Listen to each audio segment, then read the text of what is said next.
अंत भला तो सब भला। रोली की शादी उसके माँ बाप एक आलसी लड़के से करा देते हैं। चलो, रोली की शादी हुई और हमने गंगा नहाई। और क्या, बेटियां तो होती ही है बोझ। हाँ, पर अब क्या चिंता, उतार तो दिया बोझ तुमने, अब वो लोग समझे। ससुराल में रोली का पति कहता है, देखो, मैं कोई काम नहीं करता, ये बात तुम्हारे मम्मी पापा को बता दी थी मैंने।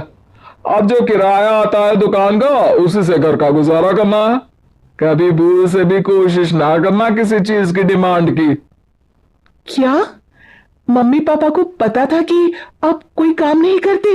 और क्या, बड़ा अच्छे से पता था। उन लोगों को तो तुम बोझ लगती थी, बोल रहे थे कि बस शादी कर लो और कोई मतलब नहीं है। रोली को यह सुनकर बहुत गुस्सा आता है, लेकिन करती भी तो क्या, क्योंकि वो जानती थी कि उसके माता पिता ऐसे ही हैं। जैसे तैसे रोली दिन काट रही थी। रोली को एक प्यारी सी बेटी होती है। धीरे धीरे वो बड़ी होती है और उसके साथ उसकी जरूरतें भी बढ़ती जाती है। सुनिए जी, अब तो सिमी बड़ी हो रही है, उसका स्कूल में दाखिला कराना है। मैंने अब तक तो जैसे तैसे समय काट लिया, लेकिन मैं बच्चे की परवरिश में कोई कमी नहीं रखूंगी। अरे क्या है यार, अब तो लगता है कोई ना कोई काम ढूंढना ही पड़ेगा। अब पति रोज काम की तलाश में जाता और बिना किसी काम के वापस आ जाता। रोली समझ जाती है कि पति के अंदर अब काम करने की क्षमता नहीं है। वो बेटी को उच्च शिक्षा देने के लिए कुछ करना चाहती थी, लेकिन करती तो क्या करती। एक दिन रोली की सहेली कहती है, रोली, मेरी कोई औलाद नहीं है। अगर तू मेरी औलाद को जन्म दे तो मैं तुझे तेरे मुंह मांगे पैसे दूंगी।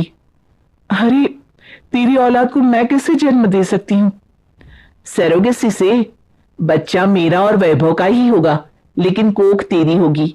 ये संभव है रोली। रोली कुछ सोचकर कहती है, मुझे मंजूर है, लेकिन मैं इसका 2 लाख रुपया लूंगी। अरे कोई बात नहीं, मुझे मंजूर है। रोली खुश हो जाती है कि एक बच्चा पैदा करने का उसे 2 लाख रुपया मिलेगा। वो घर आकर पति को बताती है, वो भी खुश हो जाता है। अब क्या था, डॉक्टर के पास जाकर सहेली का बच्चा रोली की कोख में पलने लगता है। मुझे 20,000 चाहिए मेरे बेटी के एडमिशन के लिए। हाँ हाँ ठीक है, मैं उसके एडमिशन से लेकर सारे खर्चे उसके अकाउंट में डाल रही हूं। रोली की बेटी का एडमिशन हो जाता है। रोली को लगता है कि वो अब सब कुछ ठीक कर देगी। दिन और महीने आगे बढ़ते हैं। अब एक दिन, एक बात कहूं जी, काश इस बच्चे को मैं रख पाती। मैं अब इससे काफी जुड़ गई हूं। अरे यार, पता नहीं किसका बच्चा है, अपने पास है ना अपनी मुन्नी। हाँ, लेकिन अब मैं भी इस बच्चे से जुड़ाव फील करने लगी हूं। लेकिन मैं ये जानती हूं कि ये मेरा बच्चा नहीं है। दोनों की जिंदगी ठीक चल रही थी, लेकिन कहते ना कि सुख का पल ज्यादा लंबा नहीं होता। एक दिन रोली की सहेली का फोन आता है। रोली, मुझे अब ये बच्चा नहीं चाहिए, मैं अपने पति को छोड़ रही हूं। अरे लेकिन मुझे पैसों की जरूरत है, बच्चा तुम्हारा है, मैं क्या करूंगी?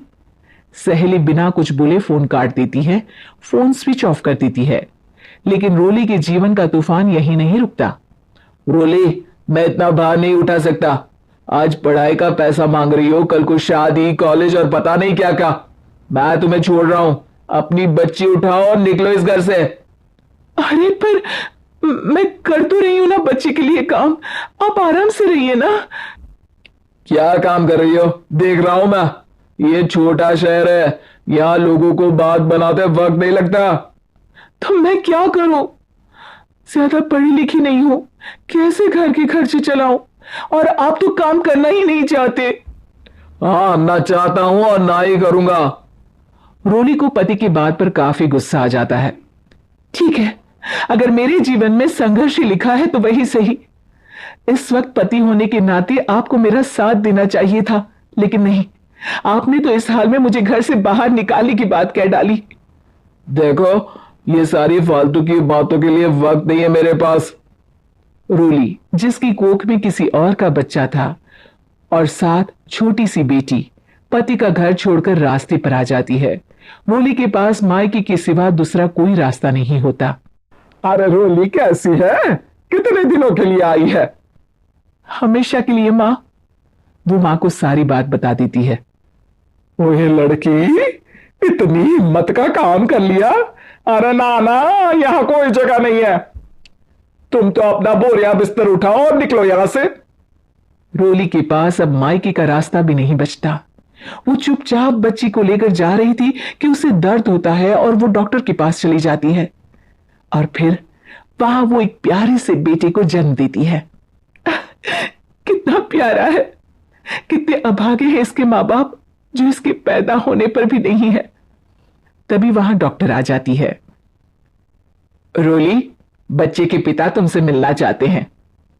आपका बहुत बहुत शुक्रिया। मैं इस बच्चे को पालूंगा, भले ही इसकी मां ने इसे छोड़ दिया हो, पर मैं अपनी जिम्मेदारी निभाऊंगा। तो क्या आप मुझे इसके पैदा करने के लिए जिन पैसों की बात हुई थी वो भी देंगे? हाँ, और साथ ही आप चाहें तो मेरे घर में रहकर मेरे बच्चे की देखभाल भी कर सकती हैं।